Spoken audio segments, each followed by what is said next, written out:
Kids Playground. Hooray! This is the Deron Harris Podcast. Here's your host, Deron Harris. Hey everybody, what's up? Welcome back to the program. I'm your host, Deron Harris, and this is my podcast. Thank you very much for joining me this week. Listen, last week I did an episode about men's mental health, and June is Men's Mental Health Month. So all June long, I'm going to be doing episodes about men's mental health. I myself suffer from major depressive disorder and anxiety, adult ADHD, and a few other disorders. And it is important to me, it has become important to me, to alert men about the different struggles that we face daily without really even realizing it. And these things are out there. And all of these factors play into how we develop mentally or how we feel mentally. But a lot of times men, being men, the men that we are, we dismiss it. We put it off to the side. We say that there's nothing wrong. We lie. We fabricate stories so people don't really find out what's bothering us, because in our society, at least here in the United States, we have demonized people seeking help mentally. We what's the word I'm looking for? It's essentially, for lack of a better, we shit on these people.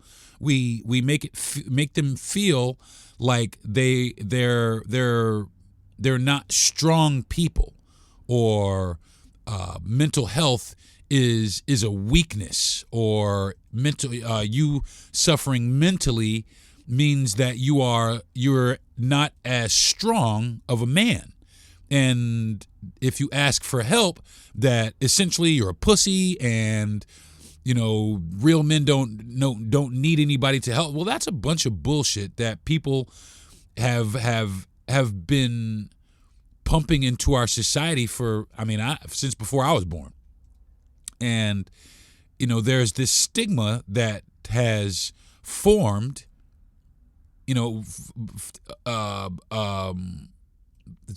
against people that suffer mentally. People, they make all kinds of insensitive jokes, and they have no idea what's bothering this person. And people crack jokes, and sometimes people crack enough jokes to make a motherfucker go home, get a gun, and shoot up the motherfucking job, or shoot up the motherfucking school, or shoot up the motherfucking house.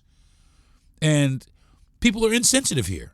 And we have, I don't really want to tie this into anything political, but we do have a commander-in-chief that really kind of empowers that empowers people talking down or shunning others down that they believe are weaker than they are. And it's just not right. It's not healthy for men.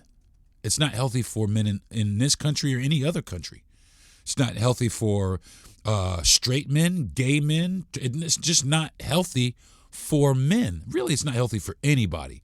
But for men especially, especially you got men basically ridiculing other men for having a misstep, or men like to believe, especially a lot of these chest out fucking alpha male motherfuckers, they like to believe that they're perfect.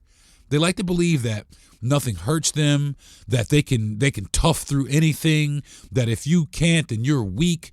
And that's a bunch of bullshit, because everybody goes through it. Everybody goes through times in their lives where they are not 100% mentally. I don't care how mentally sound people say or think they are. You have psychiatrists out there helping people that need psychiatrists. And that's the truth. Because everyone, I don't care who you are, I don't care what society or where you've grown up at, everyone has lived through some sort of trauma that affects them mentally. Mine started at a young age. I thought the world was perfect until I was 7. And at 7 years old, my whole world fell apart. My family, my parents got divorced. My whole world fell apart at that moment. And at that moment, there was all kinds of things just creeping up. I had no idea. I was 7. I had no idea the damage that was being done to me mentally. And later on in my life, my grandfather married a woman, my grandma Sue. I loved her to death, but she had a son. I don't even know this motherfucker's real name. That's so crazy. I don't even know his real name. His name was Peanut, though. We called him Peanut. And he was a cocksucker. He really was. He was a shit bag. He was a whole bag of shit. And he did, less than savory things, to my sister, to having me involved, the whole thing. And he was never punished for that. He was never confronted with that. And it was something that I lived with, since I was 7. 7 years old. And this man at the time had to be 18, 19, just taking advantage of children. We were children. He was steady taking advantage of us. And I was afraid to tell anybody. I was afraid to tell my grandfather. I was afraid to tell, my step-grandmother. I was afraid to tell my own parents. I was afraid. I was embarrassed. And not till later, when this came out, he was doing this to a bunch of people.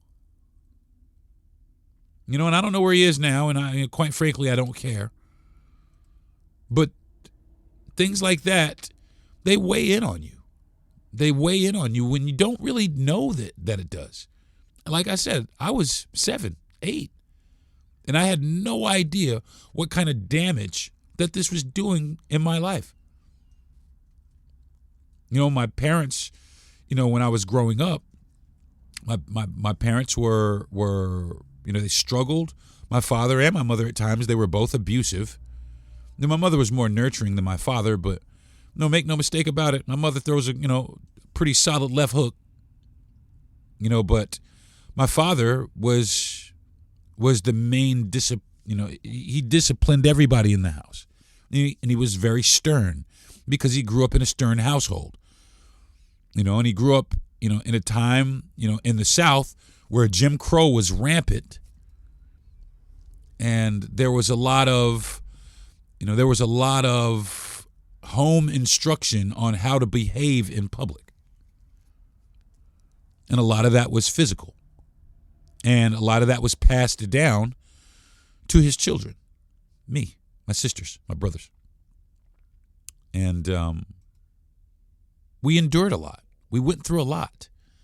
And it really did kind of, it made it difficult to express how I was feeling to him or to my mother, because I felt my mother didn't care, because my mother was always gone. She was always ran off in some place. She'd drop us off at our grandmother's house and she'd run off with this one or that one, or, just be gone.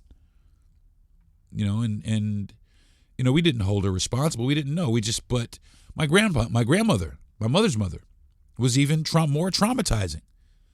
She was very abusive. There was times where, she made oatmeal for breakfast and she didn't put no butter, no sugar. She made it with water. It was nasty. It was just oats and water is really what it was. And she would make us sit at the table, and we could not leave the table until we finished all of our oatmeal. Well, I'm 7. It's disgusting. So I ended up sitting there with a mouth, cheeks like a squirrel stuffing nuts in his mouth, for lack of a better phrase, with a mouthful of oatmeal. Just sitting there, hours, tears in my eyes. I can't get up, can't go outside to play, can't do anything. Just sitting there with oatmeal in my mouth that I tried to eat, but it was pretty much inedible. But in that trauma, one thing that taught me is no matter how messy it is or how nasty it is, you got to eat it. Eat it. Because there's starving children there. You got to eat it. You got to finish your plate. You got to clean your plate. If you don't clean your plate, you don't get any dessert. You don't get to drink until you finish. There's all kinds of things that parents do to traumatize their children without really even realizing it. And it's time that people start realizing it. It's time that people start saying it. I had a conversation with my mother last year. It was a big kind of a blow up. My mother is, she has zero patience with anything, especially when you start backing her into a corner and things where she can't retaliate, she starts lashing out. So I'm talking to my mom, and I'm basically letting her know. I told her, we're having some sort of argument or something, and she's just yelling. I asked her why she was yelling. Why are you yelling? Why are you yelling at me? I'm 54 years old, and here you are yelling at me like I'm 7. Why are you yelling at me? Because you're frustrated. Because I'm saying things that you don't necessarily think that I should be saying to you, that you don't want to be held accountable for, that you don't want the blame to be placed on you for.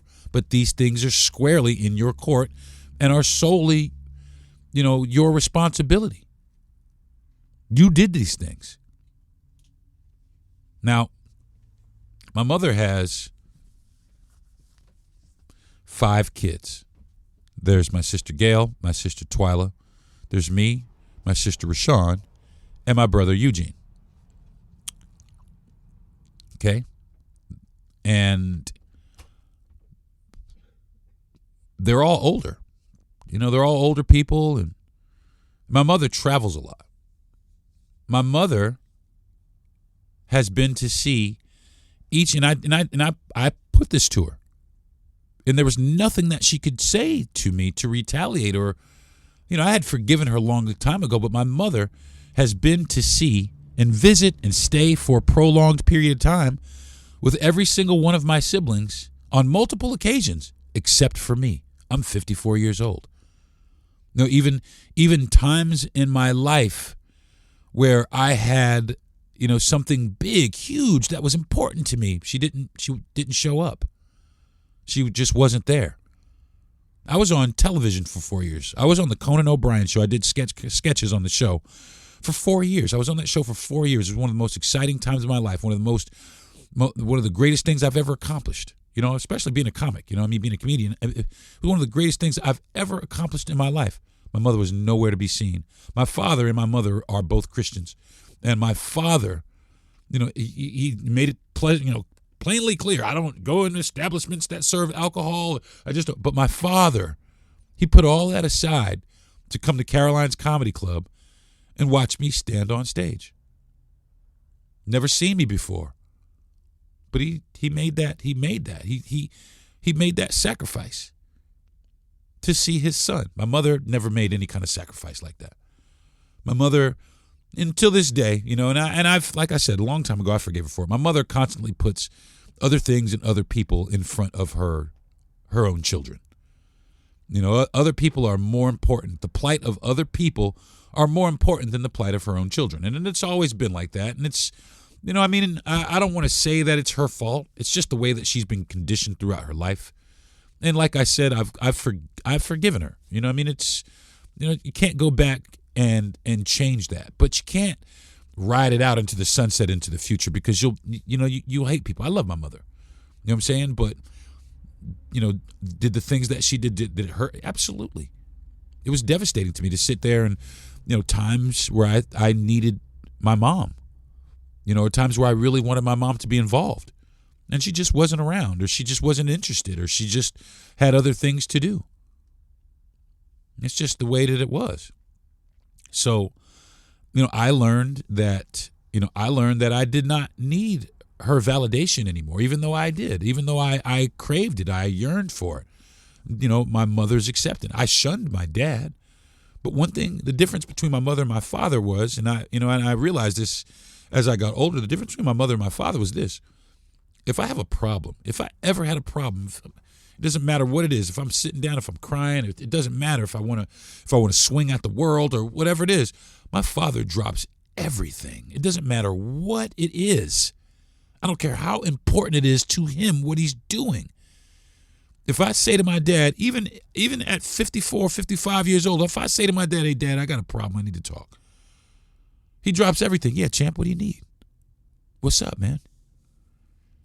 And he doesn't say a word. He doesn't cut me off. He listens to everything I say. Everything I say. And then he helps me formulate a solution to the problem that I may have.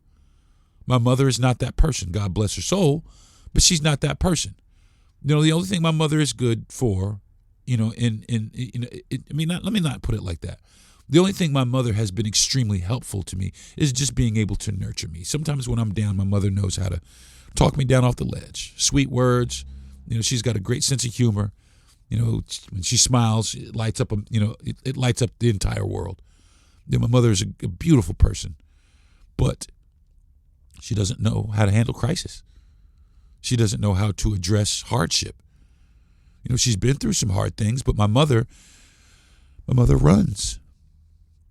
She runs away from things. She does not confront things, and things that she does not understand. She yells and raises her voice because she does not want to confront it, and she doesn't want it to confront her. And that's okay. I've learned that some people can't take that. Some people, it actually hurts people to turn in on themselves. I've learned that by watching my mother. It hurts them. It hurts everybody else around them because they don't know how to deal with it. They can't deal with it. They don't know how.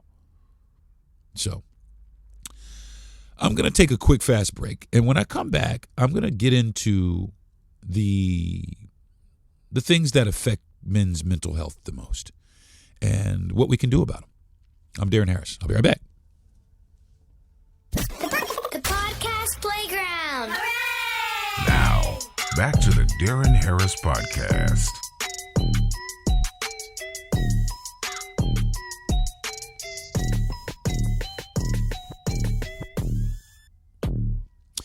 Hey, y'all, welcome back to the show. I'm talking about men's mental health this week, next week, and the week after. And I did last week as well because Men's Mental Health Month is the month of June, and it is extremely important that men start to internalize this, man. Your mental health is important, dude. I mean, for real, man, because, listen, we don't always check on our mental health. We don't check on our minds. We just don't. We don't check on our minds nearly as much as we check on our muscles. Nearly as much as we check on our bank accounts or our cars. We don't check on ourselves, man. But that's the thing. Men's mental health and mental health maintaining it's a thing. It's maintenance. It's a real thing. It's just like going to the gym. It's just like getting your car worked on. If your car starts fucking up, what do? You take it to the shop. But not us. When we start fucking up, we bury it. And we power through it without fixing the problem. And what ends up happening is the same thing that happens to your raggedy ass car when you don't take care of the fucking problems. Your oil starts leaking. Transmission fluid starts leaking. You start hearing sounds in the fucking engine. Next thing you know, your whole shit is broke down. And you could have stopped it, but you put it off. And that's what men do. Now, today, I'm going to walk through the top 10 mental health challenges that all men face, but I'm also going to do a deep dive into, what black men and men of color face, because it is a different. I mean, all men face pain, but black men and men of color, we definitely face a different kind of pain. And I'm going to speak plainly, man, because too many of us are walking around with these issues and we don't realize it. And I'm going to try to break it down so that everybody, I'm not a real scientific motherfucker, but I want to break it down so everybody understands how important it is, so, they understand that their mental health is important. So if you've been wondering, what the hell is going on with me lately? Like I said, man, I tune in a little closer, turn it up a little bit louder.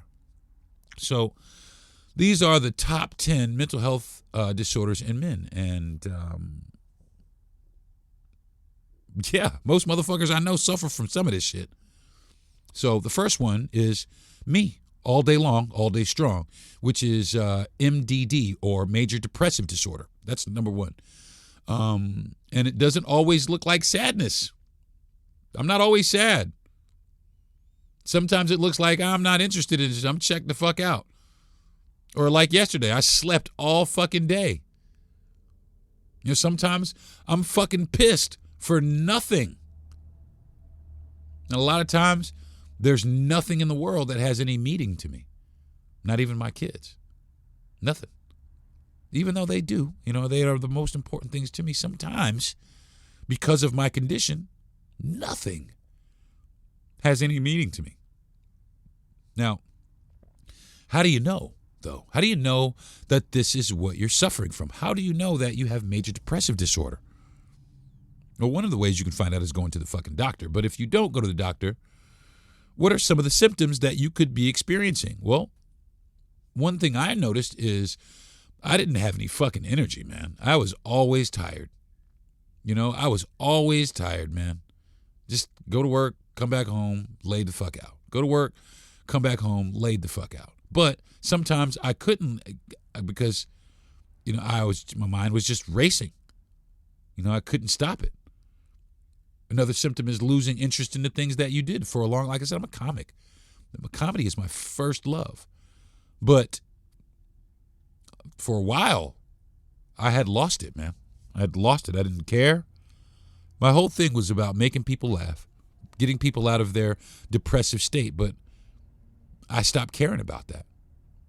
I didn't give a fuck to go do comedy. I didn't care that, I had worked so hard on all these jokes that I had written over the years. I didn't care. I just was willing to throw that out. But thank goodness, and thanks to therapy and some good friends to encourage me, I've found that spark again, that love for my craft, for the craft of comedy, writing and rehearsing jokes, so much so that now I'm trying to develop an app to help me write jokes more efficiently because I'm that much more committed to this. Now, I'm older than I was when I started, and I'm a lot older. I'm older than I was when I stopped.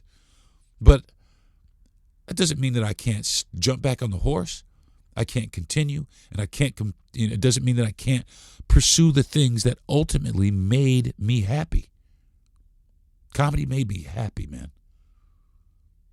Another symptom is trouble sleeping. I take medication for insomnia. Now, I don't take it a lot because I don't like to wake up groggy, but I have insomnia. Sometimes I sit up and I use that opportunity to be creative, in which, helps me go to sleep or takes me out of that depressive state. I used to sit up, though. I used to sit up and worry, and cry and just all kinds of, I had no solutions. I would sit up and do these things, and I could not get out of my funk, but I started using that time to be creative. I'm a DJ also. I'd crank up, some music and spin music. I also make beats. I'd make a beat and at 2:30 in the morning, I'd write jokes. I'd start writing jokes again, which I've done. And now what has happened is, man, I'm fucking tired. I'm getting sleepy. I'm starting to go to bed with my wife. You know what I'm saying? She goes in there, I go in there. When she lays down and she wants to go to sleep, I lay down in there with her, and we talk until I'm tired and fall asleep. And that's the way that it should work. Another symptom is feelings of hopelessness. And I can't front. I still have a lot of those feelings, a lot of hopeless feelings, because especially with the way that the world in our country is looking right now, I don't have a lot of hope. But I can now recognize that. And if I can recognize that, I can take actions and steps to try and fix that. And another thing that is a symptom that people may not realize, they might just think it's just, par for the course, but physical aches and pains with no clear cause is a real and true symptom, because I have pain. The doctor can't find out what it is, but it's there. And they know my blood comes back perfect. I got a couple, a little bit around the love hand, but I'm 55, I'm still 170 pounds. I look like I should be, in no pain whatsoever, but I'm in a lot of pain, a lot. And that's part of this condition. But like I said, this condition can be managed. It can definitely be managed. And, I do my best to manage it. And some of the things to ask yourself, if you're feeling some kind of funky way, man, some of the things to ask yourself is, why do I feel like I'm moving through fucking, quicksand every day? when nothing's wrong? Why do I feel like that? When did I stop laughing for real? I asked myself that question when did I stop laughing? And I was isolating myself, and I had to ask myself, am I isolating because I want to, or am I isolating because I feel like I ain't worth shit? Or am I isolating because people are isolating me? It wasn't number 3. It was number 1. I'm isolating myself. And I had to realize that. I had to come up on that. So, what do you do? What if you feel like this? Well, the first thing you do, you have to acknowledge that your feelings are real. We as men, we like to make, that shit ain't real. That shit is bullshit.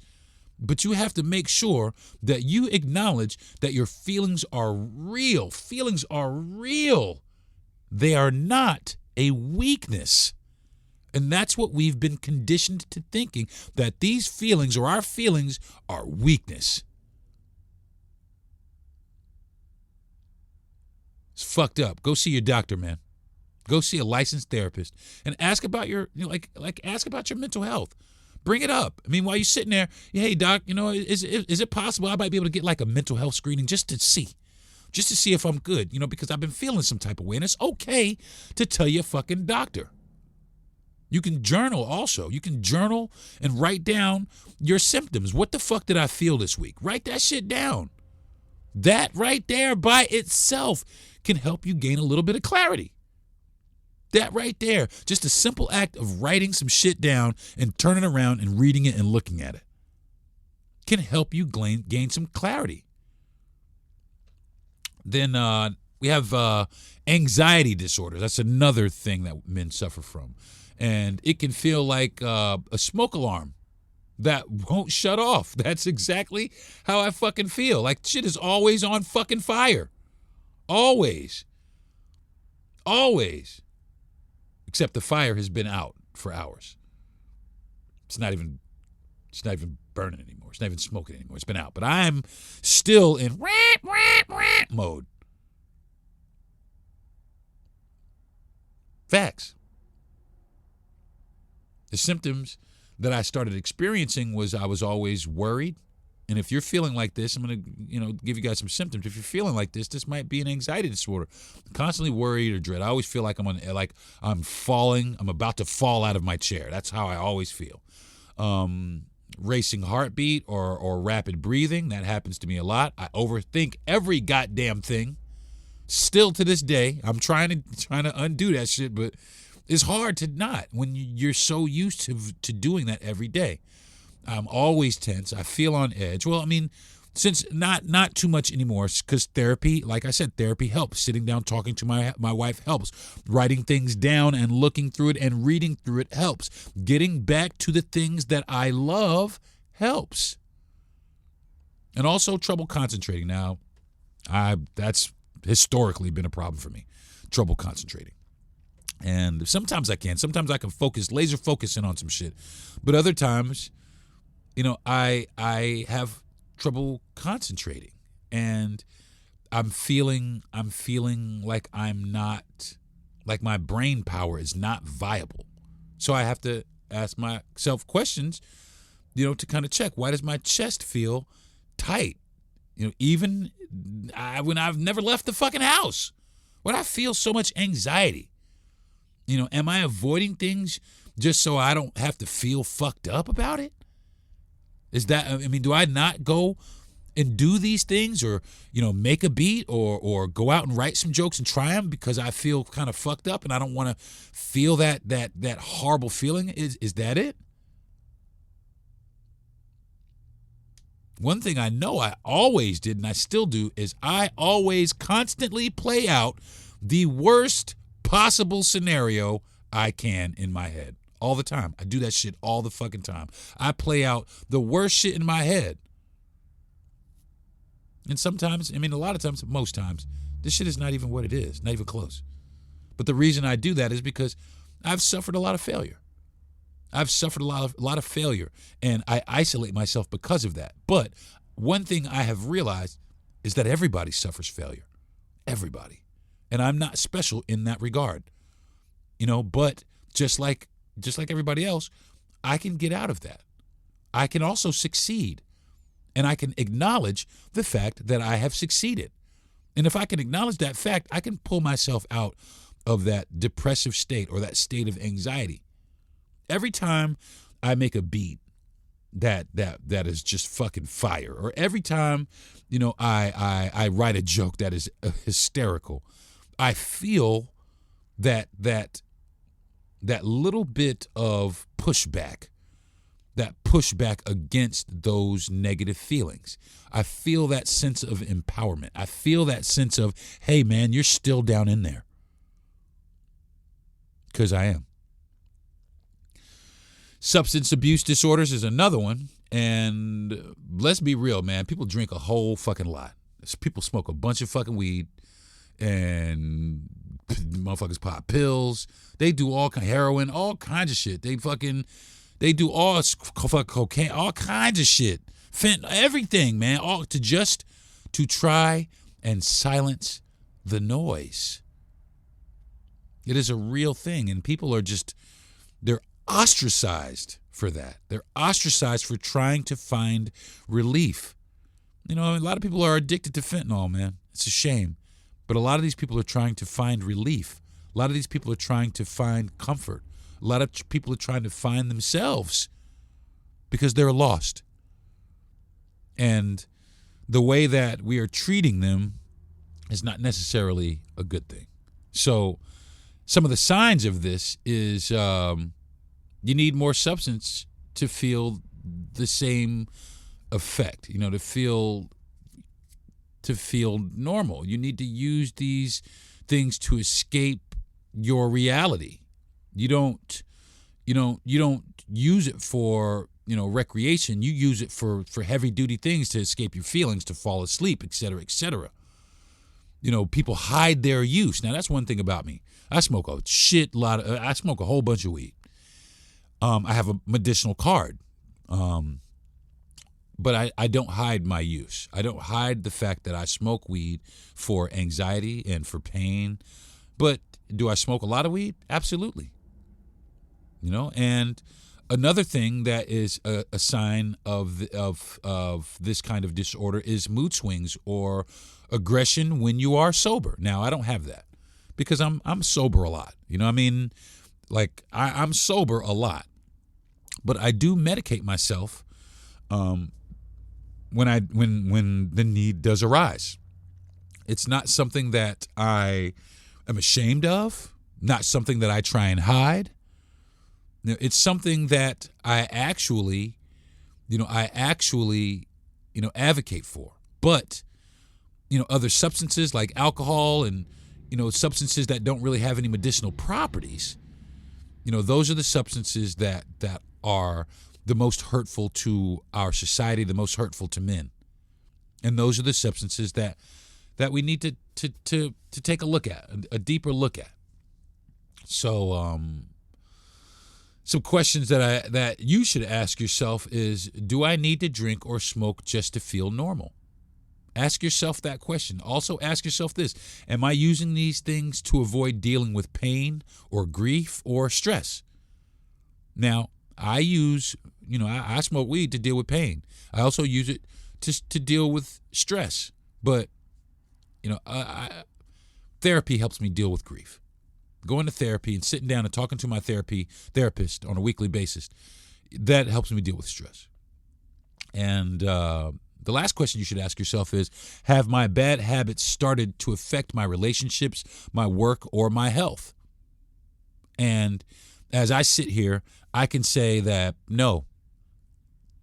The marijuana use for me does not affect my relationship, my job, or my health at this current state.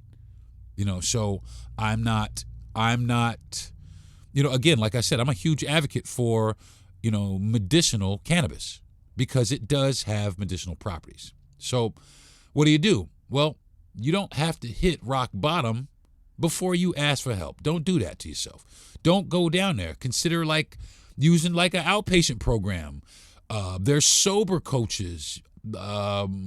you can have like strategies, help people have people help you develop strategies to help you reduce, your usage. There are sober black men's groups even. And there's so many things out there that will help you as far as this is concerned, with you staying sober.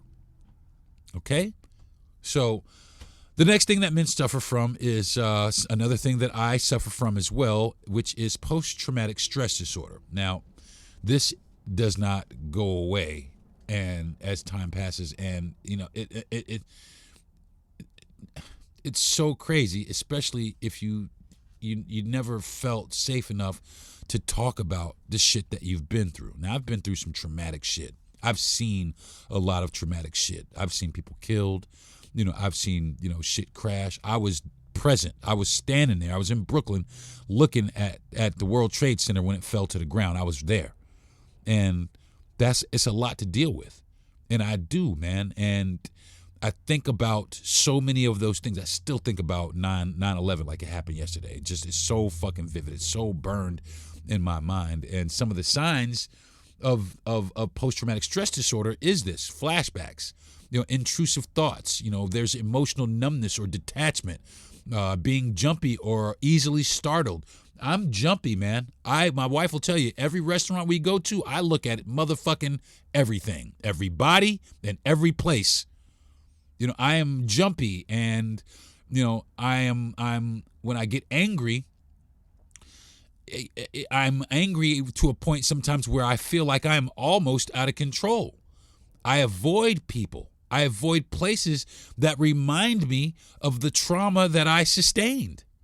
I don't go to those places, but like since 9/11,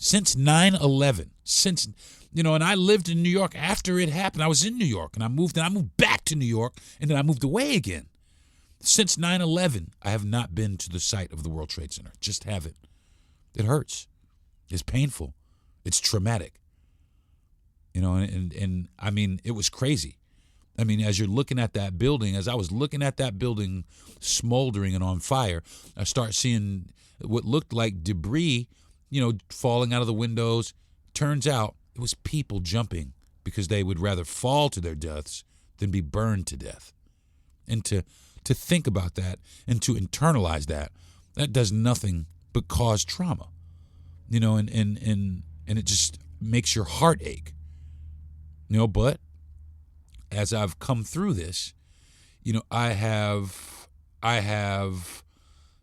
learned that, these lived experiences, they contribute to my character, but B, they are something that, I have witnessed that has traumatized me, but I do realize that the trauma, it can last, but it doesn't have to affect me. It doesn't have to take my life over. I can pay homage to these people. I can go down to the World Trade Center and look around and be sad and feel for these people. But I can also smile and know that, my city, the greatest city in the world, we powered through that. You know what I'm saying? We got through it. And at that moment, it didn't matter who you were, Democrat or Republican, black, white, yellow, or whoever. At that one moment, every single New Yorker was united. And that makes me feel good. So let's get down to some questions to ask yourself, because these are the questions. I had to write them down. These are questions I asked myself. And the first one was, why do I feel like I'm constantly watching my back, even in safe places? Like I said, I go to restaurants and sit down and fucking eat. Typically, fucking sitting in the back of IHOP is cool. But I turn everything into a dire situation. For a long time, I was doing that. Okay, where's the emergency exit? Just in case a motherfucker wants to run in here and start shooting IHOP up. And I would think that every fucking time I went to IHOP or any restaurant. That's one of the things that is always on my mind, or was always on my mind in every restaurant that I ever go to. Is somebody going to walk in here and shoot it up? Same thing grocery shopping. Same thing when I go into any place. And this still happens. But a lot of these places are safe places. They are historically safe. And because one bad incident has happened, now what my brain likes to do is it makes it all bad. And that's just not the case. And number 2 question is, do I emotionally shut down around my kids, my partner, and my friends? Now, sometimes I used to, but I've gotten to the point where I don't shut down anymore. I talk it out. I talk it out as per, my therapist, even if I got to talk it out with myself, even if I got to write it down and talk it out with myself. So what can you do? Well, you can find a trauma-informed therapist. You can find an EMDR, somatic therapy, and peer groups for men with PTSD, including veterans and survivors of violence. These different organizations definitely are 100% advocates for men's mental health, and they are here to help you 100% of the time. So that is a big that's a big help for us. I'm going to do one more, and then I'm going to take a quick, fast break, and I'm going to come back and bang out the rest of them. So number 5 is bipolar disorder. Now, I feel like I've always had this. Bipolar disorder isn't just mood swings or just I'm grumpy today. It is extremes. It's either I'm invincible today or I'm motherfucking invisible today. And that's the fucking truth. That's bipolar disorder in a fucking nutshell. There's manic phases, which you have excessive energy. I talk fast. I have racing thoughts. I have impulsive decisions. I spend on bullshit. I engage in risky behavior. I feel sometimes high or unstoppable. So it's one way or the other. Either I feel like I can defeat the world, or I feel like I've been defeated by the world. And it's more common than you think. You go through a depressive phase, similar to like what I have with major depressive disorder. You feel fatigue, you feel isolation, you feel a lot of hopelessness. This is all part of, the fucking bipolar disorder that, people sometimes don't even realize that they suffer from. So there are some self-check questions that you can ask yourselves. Do I have moments where I feel like I can do anything and then crash for days? Yeah, I have that. Have people said I act different depending on the week? Motherfucking right. People say I act different from minute to minute in certain cases. It's fucking crazy. Do I make choices in the moment that I regret later? Now, I used to do that, but I stop now and I think because of something that my dad said a long time ago. And this is one thing that I've always used. 15 seconds. 15 seconds. Stop and think about what it is you're about to do for 15 seconds. It will change your life. And that right there is how I have lived a lot of my life and straightened up a lot of the poor decision making that I've had. So what can you do? Well, bipolar disorder requires like medical treatment. So it's nothing that you can really kind of do. There are mood stabilizers. There's mood stabilizers you can take. You can have monitoring. There's professional support you can go out and seek. But if bipolar disorder is left untreated, you can spiral out of control quick, fast, and in a hurry. But if you get to it and realize that it can be treated and people can live happy and balanced lives. And that's the absolute truth. So these things are not death sentences, and they're not, you're not crazy. There's not admissions of you being fucking crazy out here. It's just shit that happens. It's just shit that happens when people are traumatized in their life, and people go through it. So I'm gonna take another break. And when I come back, I'm gonna speed through the rest, and I'm gonna get through the rest of the podcast so that you guys can get to helping yourselves. All right. This is the Deron Harris Podcast. I will be right back. The Podcast Playground. Hooray! Now, back to the Deron Harris Podcast. Hey, what's up, y'all? Welcome back to the show. Talking about men's mental health today. I just did five of the things that men suffer from mentally, and I'm going to speed through the second 5. I'm just going to name them off. We also suffer from obsessive compulsive disorder. That's number 6. Number 7 is schizophrenia. And believe it or not, sometimes I feel this way. Sometimes I feel like I'm suffering, like I'm two different motherfuckers. Sometimes I really do. ADHD in adult men. Now, more of us suffer. I think that's probably one of the most common things that men suffer from is ADHD. Just the lack of ability to focus on things. And that's because we have so many things going on and so many things that is expected of us and so many demands that are placed on us on a day-to-day basis that we become frazzled.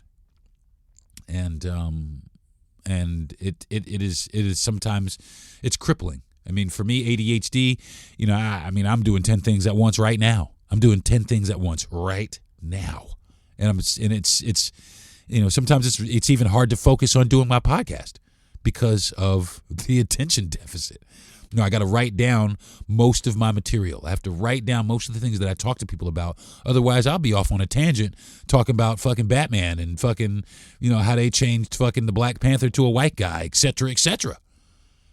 But it's something that I am committed to tackling and mastering and becoming more focused on things that I want to accomplish.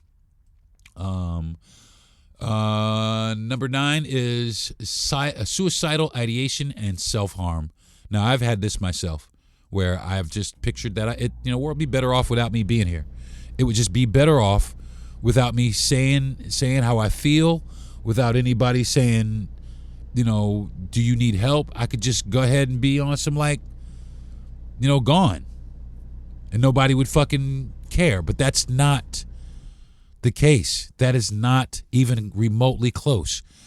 The one thing about suicide, in my opinion, is very selfish because we don't think about the people that we affect, the people that we touch, the people that love us, the people whose lives we enrich just for being us.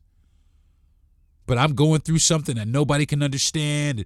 And nobody gets me. And, I'll just be better off than I'm not here. Now, I'm not trying to make people who have these thoughts feel, but I'm wanting, hopefully, getting you to understand that even though you may not value yourself, there are so many people out there, people that you don't even know, that value everything you do, everything you say.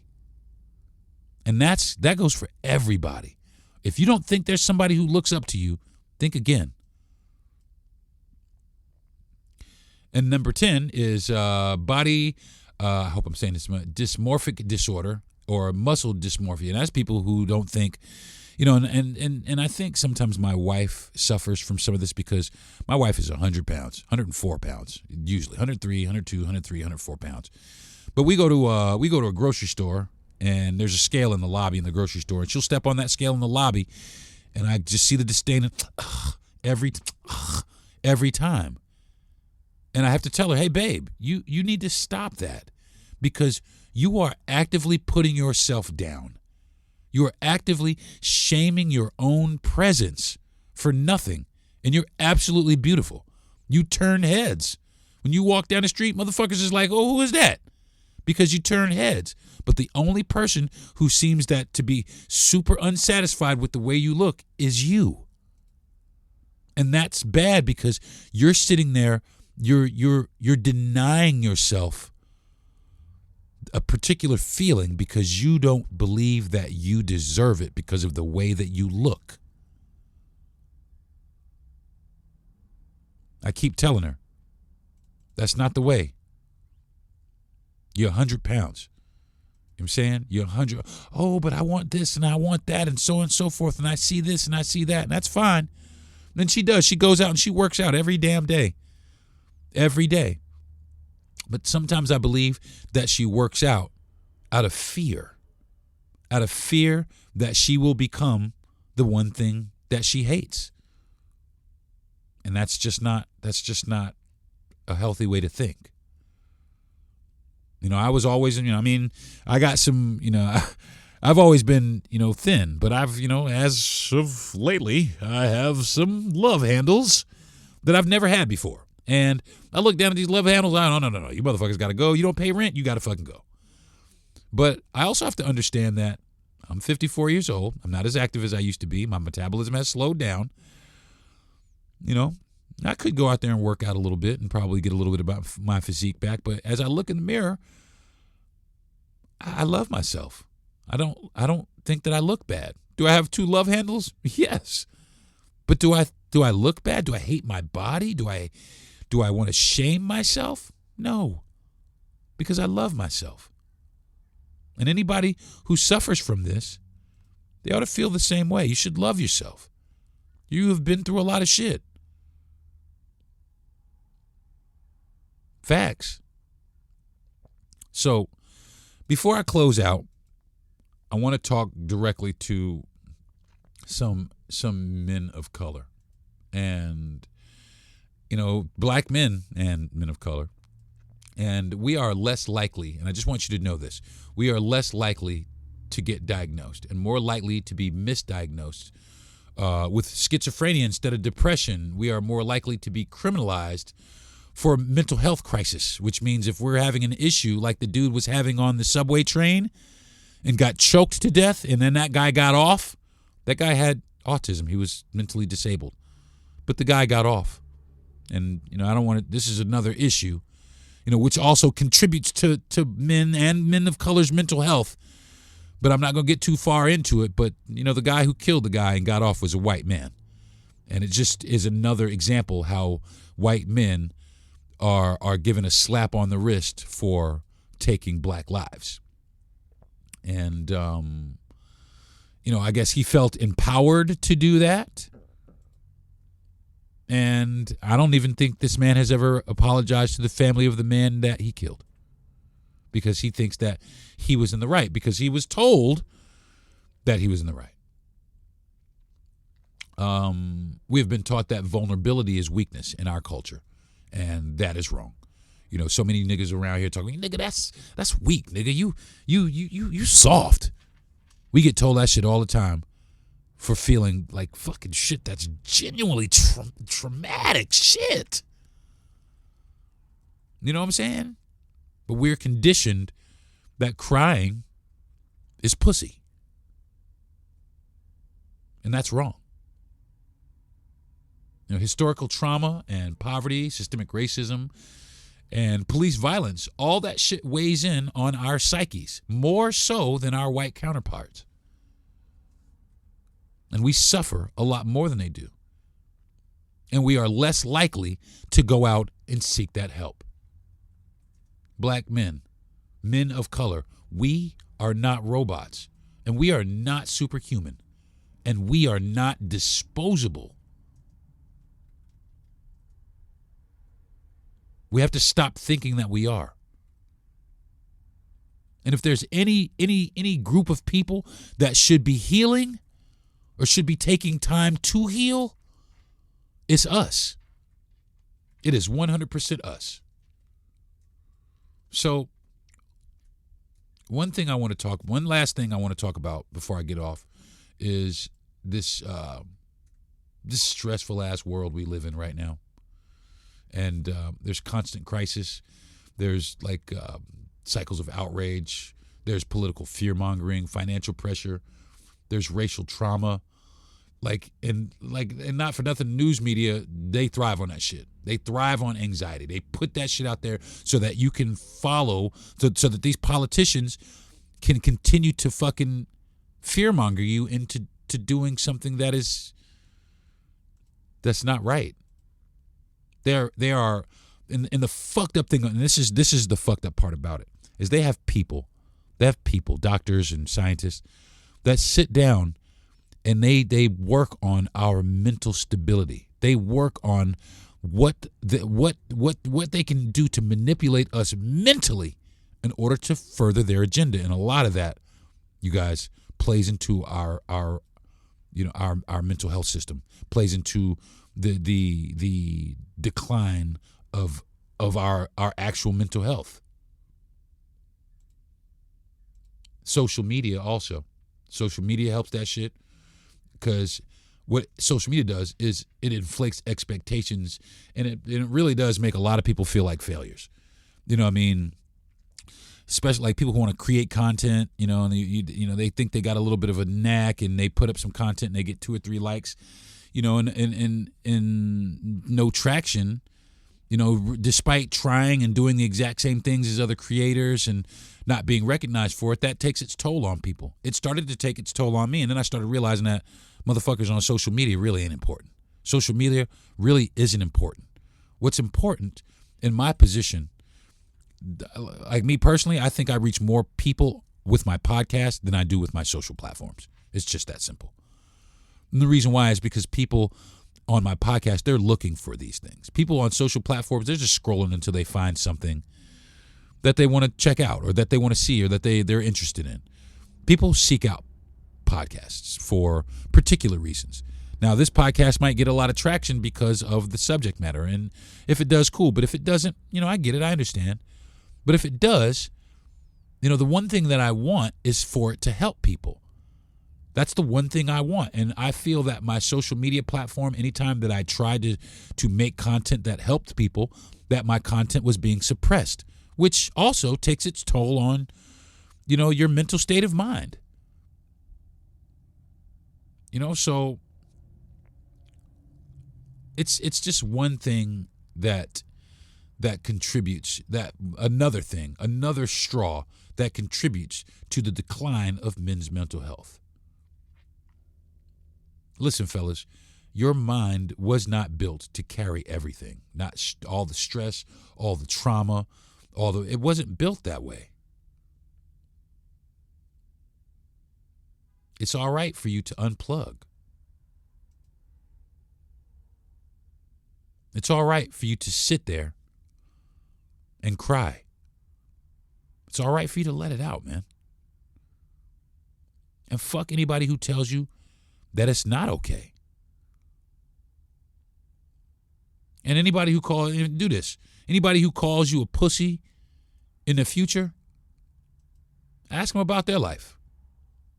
Ask them how good your life is. When is the last time you let out all the stress and trauma that you're carrying behind?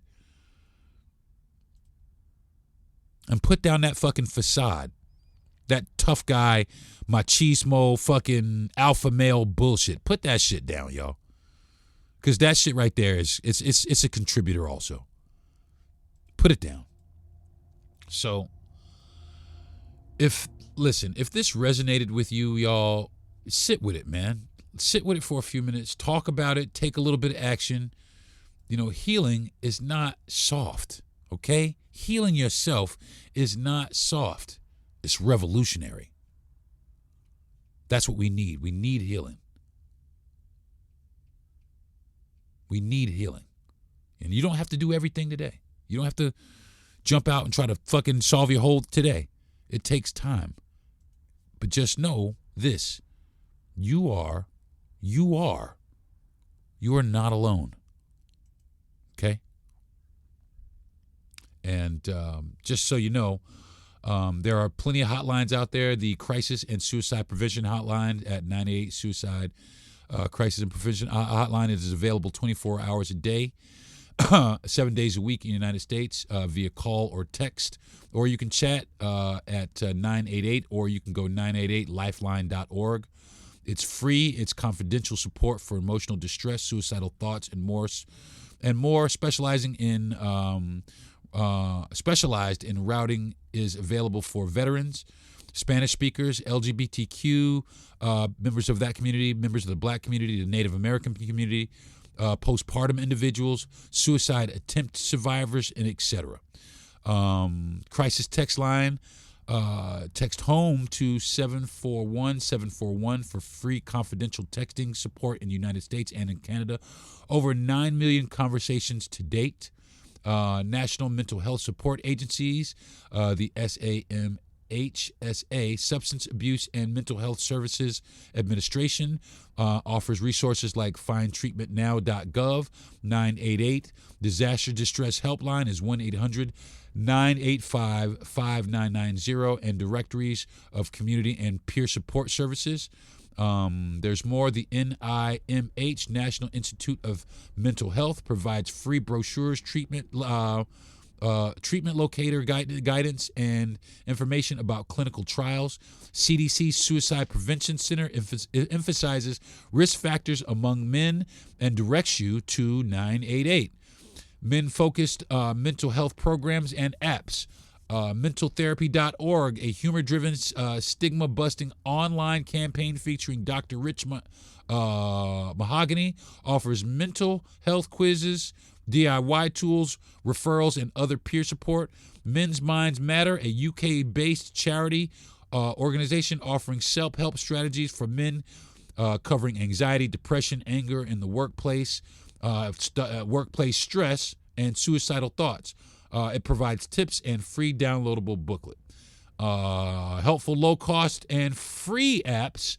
Mini 988, SAMHSA, and NIMH sites linked to tools such as mood trackers, breathing exercises, and meditation apps, e.g. mindfulness and calm. Also, CBT-based apps like Mood Kit and Wobot often have free tiers on their sliding scale options. So it's out there, y'all. It's out there. Okay, so there's no excuse. There's plenty of help. Go out there and get it. You deserve it. You deserve to be here with the rest of us. You deserve to be present. You people want to see you. I want to see you. I want to see you stand up. I want to see everybody out there who is suffering. I want to see you stand up to this. I want to see you stand up and beat it because you can. I'm living proof. You know, I will always have major depressive disorder. It is a condition that does not go away, but it does not have to define me, and it does not have to defeat me. You understand? So I think it's going to do it for this week's episode of the Deron Harris Podcast, man. I love y'all, man. To all my fellas out there, like black guys, white guys, you know, Asian guys, everybody, fellas, I love y'all, man. You know what I'm saying? I love y'all, man. And now you need to turn around in the mirror and you need to tell yourself the same thing. I love you, man. You matter because you do. I want to thank my parents for giving me this mouthpiece. And I also want to thank them for giving me these mental issues so that I can come and talk to people about it. I can try my best to help people through it. I want to thank my wife for being the absolute biggest fan I have in the world and my biggest supporter. She is my rock. And, you know, I don't know how she does it because I'm a lot of times I'm a fucking basket case. But she takes it in stride, and, you know, and I will say sometimes she doesn't always know what to say, but she is always there, and she is always willing to help me no matter what I am going through. She, like I said, she may not always know what to say, but she always knows what to do. I want to thank my best friend, Jesse Gandel, for also advocating and helping me through hard times in my life. If it had not been for this man, there have been plenty of times I probably would have ended up in a morgue someplace or someplace in a ditch somewhere. And I want to thank you, man. I do appreciate you, and I love you with every ounce of strength in my body, bro. I want to thank Gentry Thomas for the platform to bring you guys my podcast so that maybe you will get some help. G, I really thank you, man. I appreciate you, and I thank you for all the other opportunities that you've given me, man. I do appreciate it, and hopefully I'm doing a good job and I ain't letting you down. And last but not least, I want to thank everybody out there listening to my voice. I want to thank all the listeners for listening to the Deron Harris Podcast. And I want you to know that I am sincere when I say I want to help everybody. I do, and I talk a lot of shit, you know, and I am upset a lot. I talk a lot about politics, and the reason I talk is because I care, because I know that people are suffering and people are hurting. You know, as we watch our entire country being pulled apart by the current administration, I can't help but realize, you know, and it's not just thinking, I can't help but actually realize that people are out there suffering. And if you think these ICE agents aren't suffering, if you think the National Guard troops, you think they're not suffering, they are. They are. They're just in a position that they don't know what they should do. Some of them, make no mistake about it, some of them are gung-ho about it. But there are a lot of people out there that are just doing their job. They're trying to follow orders. They're trying to do the right thing. They're trying to save their families. They're trying to help their families. They're trying to feed their families on both sides. So in this time, you know, if there are any ICE agents listening, this is the time to have some compassion, to exercise compassion. And if there are any Marines or any National Guard members listening, you know that you do have a choice, because your oath is to protect the Constitution, okay? And I know that a lot of you are wrestling with this, and I know a lot of it is taking the mental, it's taking its toll on you mentally, because you don't know whether or not you should continue to support your country or you should support humanity. Well, I'm going to tell you one thing. It's always better to support humanity, because I'm going to tell you one thing. God doesn't give a fuck about a country. God doesn't care about the United States. He doesn't care about Israel. He doesn't care about any of that stuff. The only people who do are the people who are causing these things to happen, who are making these things happen. God cares about people, okay? God cares about how you treat people. God cares about how people are treated. God does care about you and your mental health. And if you think that he doesn't, you're sadly mistaken. All right, y'all. So until next week, and like I said, next week I will again be talking about men's mental health. And next week, I think what I will be talking about is caregivers, people like my wife and my mom, and people who stand up and advocate for people with mental disabilities. So I'll be talking about that next week. So until next week, y'all, keep your head up, man. The sun is always, right now, the sun is out shining, even when it's not. Remember that. All right? See ya. You've been listening to the Deron Harris Podcast. Subscribe to the show, give a good rating, and everything you need to know is at DeronHarris.com.